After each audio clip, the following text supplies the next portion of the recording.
Now, it's worth noting that one of the causes of stress in graduate students can be something called imposter syndrome, or a feeling that you just don't fit in, that maybe you don't belong here, and that you're not good enough, smart enough, or capable enough to survive and thrive in your graduate program. If you've already had these thoughts, chances are they're going to persist unless you do something proactive to tuck them away. As I mentioned in an earlier module, when I talk about imposter syndrome, we know that you're smart enough to be here and belong here. You are a graduate rebel at UNLV. You're a grad rebel now, and our grad faculty carefully reviewed your application materials and selected you from a strong, large pool of other candidates. They believe in you, and I believe in their good judgment and your readiness for graduate school. Now it's important that you believe in you too. The thing to remember is that most everyone in graduate school is pretty darn smart, right? Which makes grad school different than most every other educational experience that you've had thus far. The difference is that not all smart students take care of their own wellness. Not all of them remain focused and resilient. They don't make good decisions all the time, and they don't necessarily embrace their graduate program requirements in a proactive and professional manner. You can do these things, and when you do, you will be a successful grad rebel. So, what to say to that little voice in your head that tells you that you've tricked everyone and you're just a poser? That voice that sows worry about being found out or revealed to be an imposter. How do you silence your inner critic and leave imposter syndrome behind once and for all? Well, let's start by taking a closer look at what imposter syndrome is and how to talk back and resist its dangerous lure. So imposter syndrome is a term that was coined by two researchers named Pauline Clance and Suzanne Imes in 1978. They're psychologists, and their study described the insecurity that made high-achieving career women feel like imposters who don't deserve career success. But the concept applies broadly to anyone who feels they don't belong or aren't good enough. Imposter syndrome is particularly evident among high-achieving people. And so if this is a sort of commonplace phenomenon in higher education, particularly graduate school, as you transition into your graduate program with all the other high-achieving students. Now, what's even more challenging is that marginalized social groups who often have less social privilege, less power, and fewer role models on campus are at a greater risk for imposter syndrome, because the world of academia may still have fewer people who look like you or come from your own culture here on campus.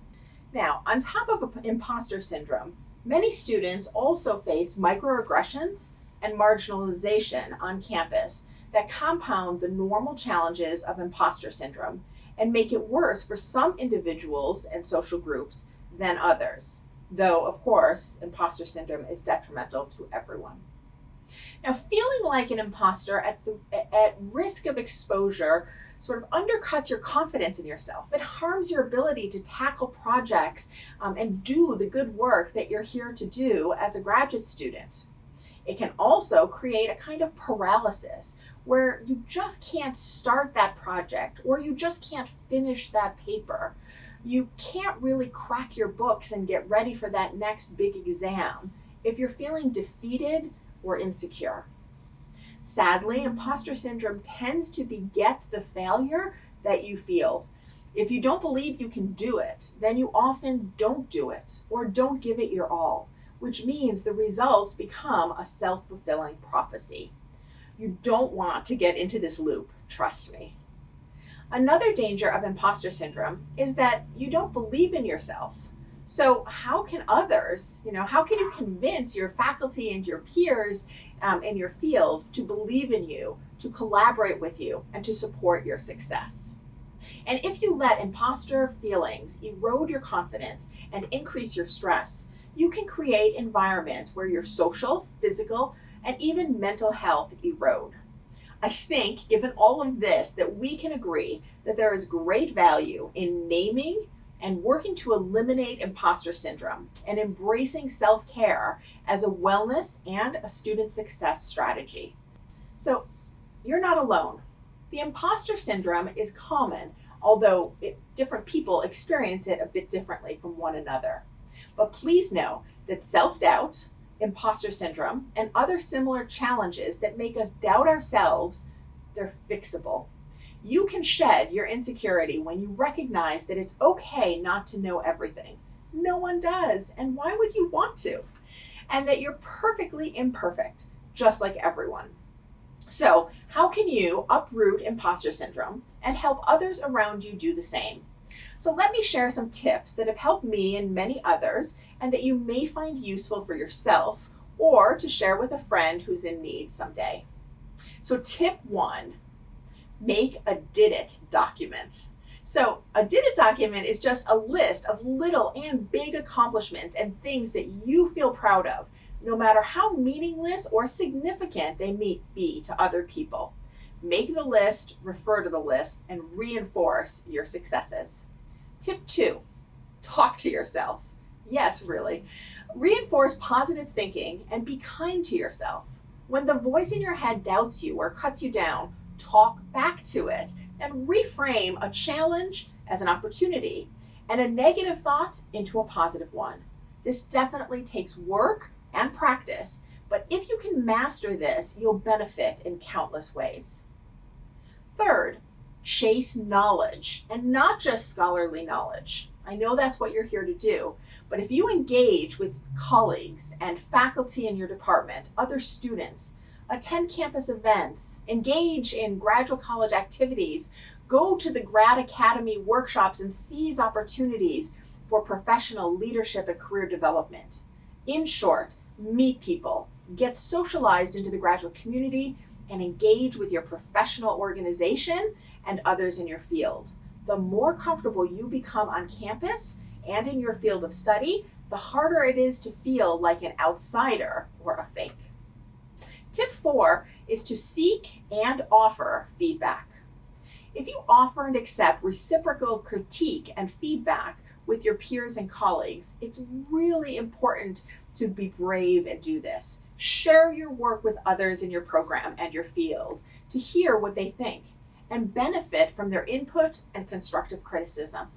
Likewise, I really recommend that you offer to provide input to them too and make your feedback positive, constructive, and helpful. Doing this will enmesh you in an academic community where you can grow and build your confidence while helping others to do the same. And in the process, you're going to see that the grad student that you think is so smart or that professor who you think of as such an esteemed expert in your field, well, they write first drafts of their papers that are full of flaws too. It's a humanizing process. It's good for your professional work as well as your sense of self. Now, speaking of humanizing, tip 5 is to be human and embrace failure. Yes, I'm saying it. Go ahead and fail. Did you know that people who are type A and tend towards perfectionism also tend to be drawn to graduate school more than others? And that it's the same personality profile that is most vulnerable to insecurities and imposter syndrome. Well, that's all true. So if you recognize this, it may help you remember that we're all human, and part of being human is to fail. So Thomas Edison said, and I love this, quote, "I have not failed. I've found 10,000 ways that don't work." And Nelson Mandela said, "Do not judge me on my successes, but on how many times I've fallen and gotten back up." Be resilient and persistent, embrace your humanity, and know that failure is the only pathway to success. Tip 6 is to assess, accept, and address your strengths and weaknesses. Now, when you struggle or fail, as we all do, some of us more than others, me included, I suggest that you do an honest assessment of your skills, but also your shortcomings. Don't do a critical assessment where you judge yourself and cut yourself down. No, none of that. Do a loving assessment and accept yourself where you are, even as you identify things that you need to learn to do better. Then, and only then, can you make a realistic plan that helps you play to your strengths whenever possible. Why not, right? And also identify ways to address your weaknesses and work on improving. By the way, this isn't a graduate school process. This is a lifelong process of knowing yourself, accessing yourself and working to improve yourself so that you can achieve that which you aspire to. Now, tip 7 is to play the long game. Life isn't short, it's long. Seek and find balance because graduate school is a long game. It's important to create good habits and do well out the gate in your first semester for sure, but not at the expense of your health and well-being. One way to do this is to find one or more good mentors, faculty, grad student peers, your GA supervisor. Let them help you and support you. Lots of students also find that being a mentor to other grad students or undergrads, either in a formal mentoring program or informally, this often helps too.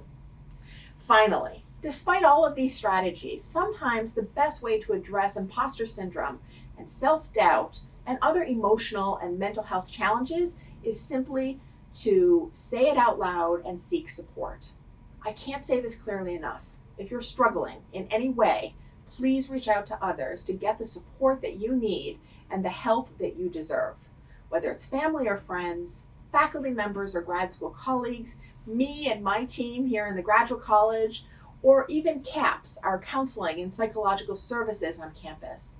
We all need to lean on others to get through things sometimes. Please don't be embarrassed to reach out. We are all here for you. And CAPS is a free service available to all students for when you need professional guidance or even just a confidential and trained expert to listen and guide you. So thank you so much for being here with me and with our whole team who's put together this new student orientation. It really is a great pleasure to welcome you to UNLV, and we couldn't be happier to have you part of our Grad Rebel community.